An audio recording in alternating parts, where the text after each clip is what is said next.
భయ్యా దేవరా నేనైతే డిసప్పాయింటెడ్ కొంచెం.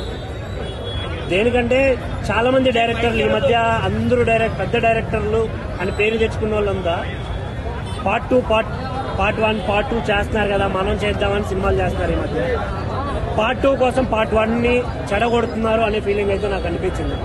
స్టోరీ వాళ్ళు తీసుకున్న కాన్సెప్ట్ ఏదైతే ఉందో ఒకే పార్ట్ లో చూపిస్తే ఆడియన్స్ కి బాగా కనెక్ట్ అవుతుంది, అర్థం అవుతుంది అనే ఫీలింగ్ ఉండేది.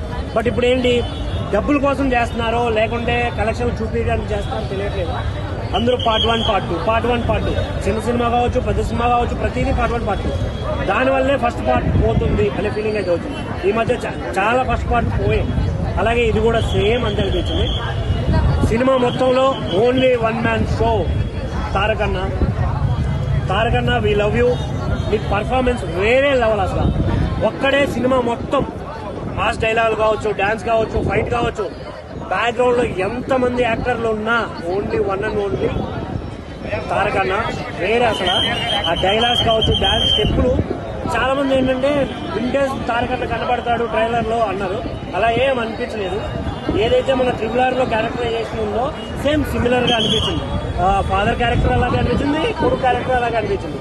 ఇంకొకటి అనిరుద్, చాలా నెగిటివిటీ ఉంది అనిరుద్కి. తెలుగు అంటే లైట్ తీసుకుంటాడు, ఏం పెద్దగా పట్టించుకోడు అనే ఇది ఉంది చాలా మంది కదా. బట్ ఈ సినిమాతో మాత్రం చాలా బాగా చేశారు, చాలా బాగా చేశారు. ఆ మ్యూజిక్ కావచ్చు ఇదంతా చాలా నచ్చింది నాకైతే. ఎందుకంటే ఆ బ్యాక్గ్రౌండ్ స్కోర్ కి, ఆ డైలాగ్స్ కి ఏదైతే రావాలో ఆ ఎలివేషన్స్ ఇచ్చాడు.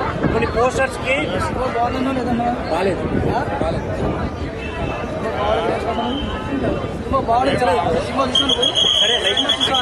సినిమా చూసావా? ఎన్ని గంటలు చూసావా? అంటే నేను నిద్ర చూడదు. 1 గంట చూసి సినిమా అయితే చాలా బాగుంది. సినిమా బాగుంది, ఇలాంటి వాడికి తెలుస్తుంది. అందరి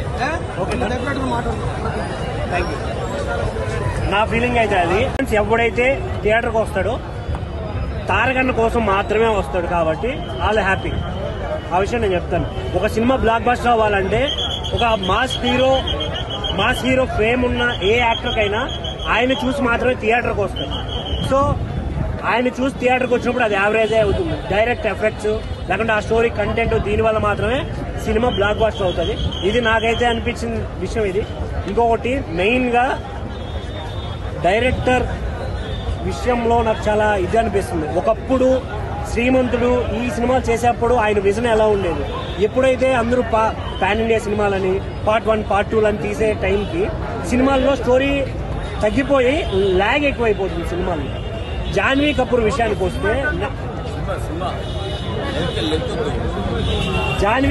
విషయానికి వస్తే నేనైతే అసలు చాలా డిసప్పాయింటెడ్. అసలు ఒక తెలుగు అమ్మాయిలా కూడా కనిపించట్లేదు. ఆ డైలాగ్ వర్షన్స్ కావచ్చు, ఆమె ప్రెజెన్స్ కానీ థియేటర్ లో స్క్రీన్ పైన అలా కనిపించట్లేదు.